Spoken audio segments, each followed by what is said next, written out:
head. Live, it looked like a high tackle. It's just slow motion. You saw that it was actually his arms he hit. Yeah. But it was, if his arms weren't there, he would have cleaned out his head. Yeah. But his arms were there, so it probably wasn't the right call. But the thing Gareth Hock shouldn't do to go off the back of that is not 2 or 3 tackles later absolutely rock someone's head back. Yeah. Because that is why, when you see his arm raised, you see a player go to ground forcefully, you think he's hit them round the head. Yeah. Because in every other scenario, when it comes to pass, he's hit them round the head. And that will... So that's an understandable mistake by the officials, for me. Of course it is. And Gareth Hock is the victim of his reputation in that. If you hear hooves, you think horses, not zebras, don't you? So that's what they will do. They will automatically go, I've seen, at the speed of thought that referees and officials have to operate at, they go, here's the equation. Gareth Hock, someone else's head back, high shot, done. Yeah. And he's the victim of his own misdemeanours throughout his career. So I have very little sympathy for Gareth Hock in terms of that. The call was wrong, but... In the first half, obviously Wakefield's 2 tries came off questioned calls. Ryan Hampshire didn't knock it on. I mean, he couldn't catch it. He didn't catch it. He made a mistake, but he made a mistake that he should have been able to get away with because it went behind him. So he didn't knock on. Wakefield scored directly from that play, but the Leeds Centurions player that had the opportunity to stop.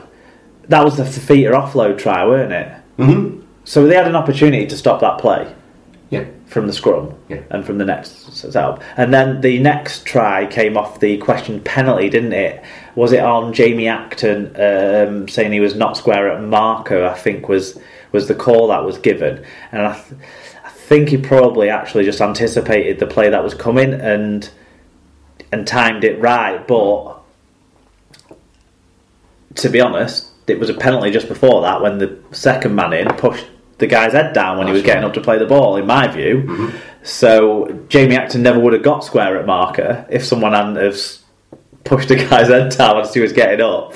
Anyway, so I sort of feel like justice was kind of done there. It sort of came back round on itself, didn't it? It was harsh on Lee that there was a few decisions went against them. What wasn't harsh on Lee was that they had the opportunity still to get out of their own half in the second half of this game, and they could not do it. Yeah. Wakefield's goal line defence was never tested, maybe on 1 or 2 occasions maximum in the second half. You didn't even need to find out if they'd fixed up the one thing that was going wrong, because everything else in their game in the first half was mediocre or slightly above. Their goal line defence was embarrassing. Yeah. Lee didn't give themselves the opportunity to test that out again in the second half through their own mistakes, through their own ill discipline,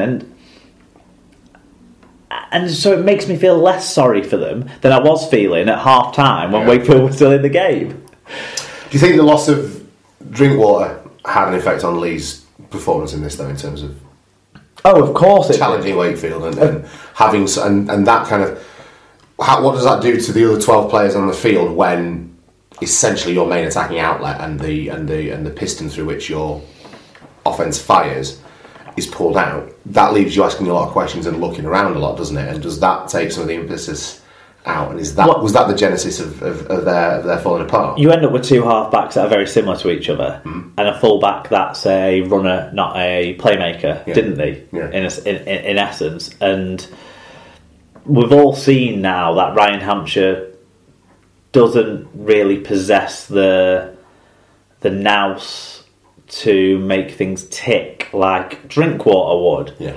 And without a player like Drinkwater, neither him nor Reynolds then got the space to execute their running games. Yeah. Reynolds, though, in the first half was as good as he's been again all year, and well done to the kid for playing so well. And then, unfortunately, he didn't get the same opportunities in the second half. Yeah, that was a big blow. Yeah, definitely. Well done for picking that out, because we haven't talked about that. But congratulations to Wakefield, because it takes a lot to overturn that deficit against anybody in rugby league. A 12-point half-time deficit takes some doing, and particularly given how shabby they had been in the first half in a lot of other ways. Yeah, fair play. The team talk must have been significant. I imagine if you're Neil Dukes, you're pretty frustrated, regardless of that big loss. Dave Fafita, for me, just goes from strength to strength for Trinity. He's such a massive impact player for them off that interchange bench. And what? Idiot. Why am I an idiot? No, isn't that the video he did? Oh, right, you were doing that. That was funny. Yeah, I wasn't going to talk about the Schofield video, but yeah, he's and he's a character as well, and he's one of these guys that will. I think in a similar way, he offers to Wakefield perhaps something that Frank Pritchard was offering to Hull FC in terms of that character around the club if he buys in. So he's offering impact on the field and strong performances, but then also being this larger-than-life character around the training ground and providing some. We've talked about caricatures, but not a caricature, but that bigger character that people will gravitate to and get behind, both in terms of the fan base and in terms of the playing and coaching staff, that they can really hook into and use for positive effect this year, hopefully. Yeah, I agree, yeah. So what did the stats tell us about this one then, Mark? Right, this is a weird one we're going to start with. The sides put on the best overall team tackle success this season so far between them, largely thanks to a brilliant 98% tackle success by Wakefield. So I put in brackets here, so all of the misses must have been on their own goal line. That is a strange stat. But what I actually think is they just weren't getting close enough. Yeah. It's like what Brian said about the contactless defence they were trialling. They weren't getting close enough to the players. They weren't touching them. They were letting them move around. But when they did decide to tackle, they were quite effective. Which helps explain the second half defensive effort as well, I suppose, because obviously we know that Lee didn't score a point after half time. Overall, the stats were quite even. Wakey had more metres, but Lee made metres at a better average game. Wakey had more errors, but Lee gave away more penalties, shocker. 2, the difference in each count. Lee had 5 more successful offloads, but Wakey had an extra break and 14 more tackle busts. Ultimately, a bit more ball and an extra clean break meant an extra try for the home side, and that was the small difference between two well-matched sides in a very enjoyable game. Yes, it was, absolutely. I was a bit gutted to see this fall apart personally, because I tipped Lee to go out and get a win in this, and this spoiled my weekend. Well, no, it spoiled my tipping for 6 out of 6. My weekend was fabulous. So yeah, congratulations to Wakefield, though. Good comeback win for them. Individually, who stood out for us on that Wakefield side? So Mitch Allgood with 41 tackles, 11 marker tackles underpin that defensive effort. David Fafita, you've already mentioned how good he was with a try assist, 5 tackle busts, 120 metres.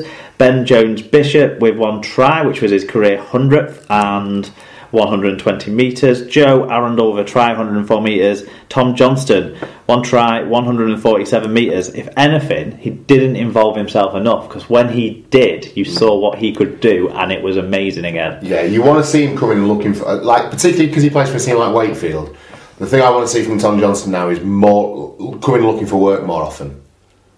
He's a fantastic winger. He's obviously a very gifted athlete, and he can score phenomenal tries.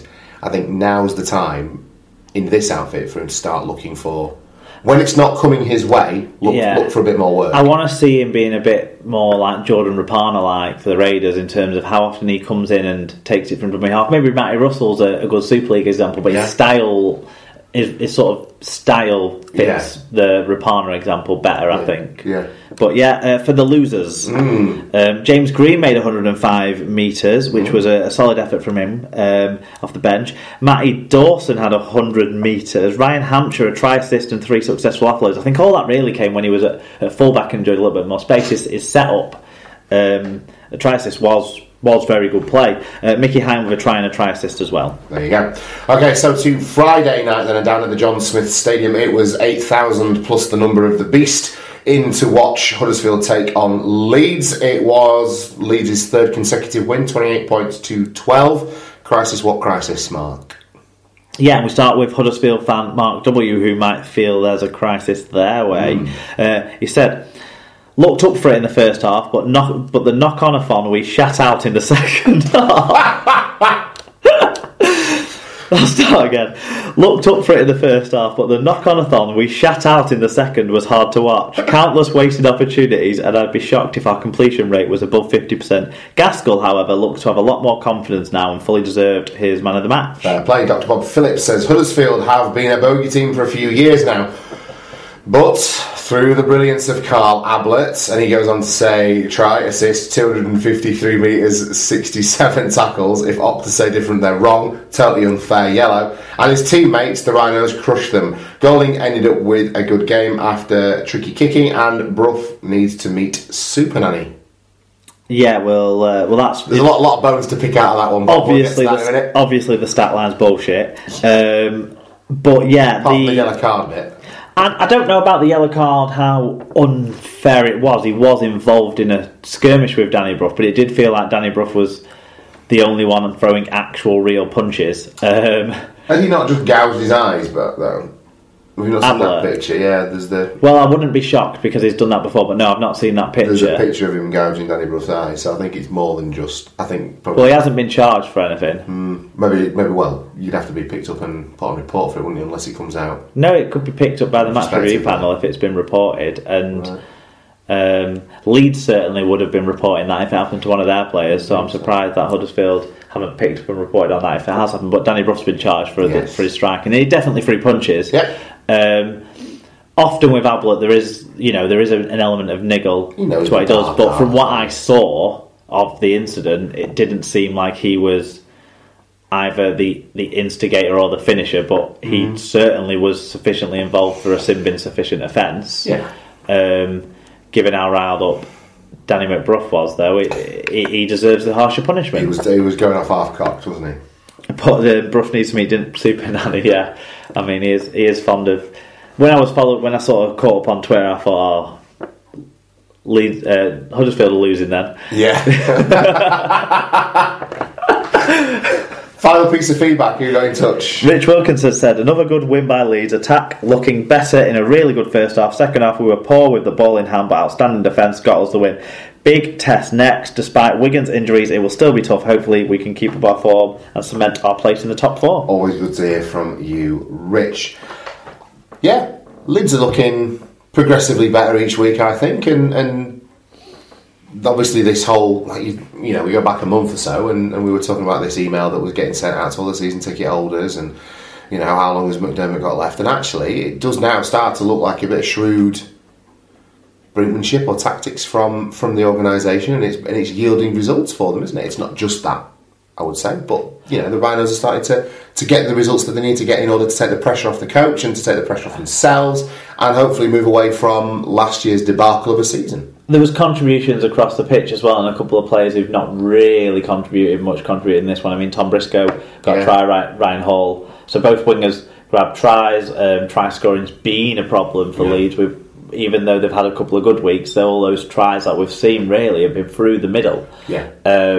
So it's good for their attack to see some variety happening. For Huddersfield, whilst obviously all I saw is the brief highlights of this, but that kid Darnell McIntosh at fullback looks like he's... I was talking about his running style and stuff last week, wasn't I? But this week he put on a try and looks like he's got a bit more creativity than I was giving him credit for when I saw him first hand. So he's got a bit of everything to his game, and we're certainly in there on merit. Once look, the conversation at the minute is that Brealey's on his way out. Yeah, well, Widnes will be on the phone, won't they?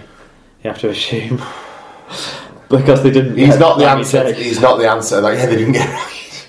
Listen, not to get off the subject of this game, but Raggy Chase and Ryan Brealey are not the answer to Leah Brealey. Are not the answer to the question: who can we get to help us start? They might be the answer. Who can we get? Not the who should we get? Who'll fix it? But anyway, but you got problems at your club. Let's recruit Raggy Chase. That'll solve everything. But I think there's some good stuff going on in patches with Huddersfield, but they can't put enough together because the problem is it happens in patches, but it's not happening. It's not coming. It's like you say. It's not gelling and bonding and making that whole performance, is it? No. Whereas Leeds, you're getting performances from members of the team across the park. For Huddersfield, you'll see our unit work well. Like at the start of the season, the front row was working really, really well, and now at the moment it seems their outside backs are working pretty well, or the running game anyway from the backs is working pretty well. So it's putting it all together for Huddersfield and finding a way to tighten up the defence as well. I think so, yeah. Definitely. Stats wise, not much between these sides on the stat line actually. Leeds only just edging metres, only just edging average gain and tackle success. There was one fewer penalty conceded by the home side Giants, and actually one more clean break by them in a low 3-2 count. But as Mark hinted, 16-7 error count lost by the Giants must have been a big factor in the end result here. Yeah.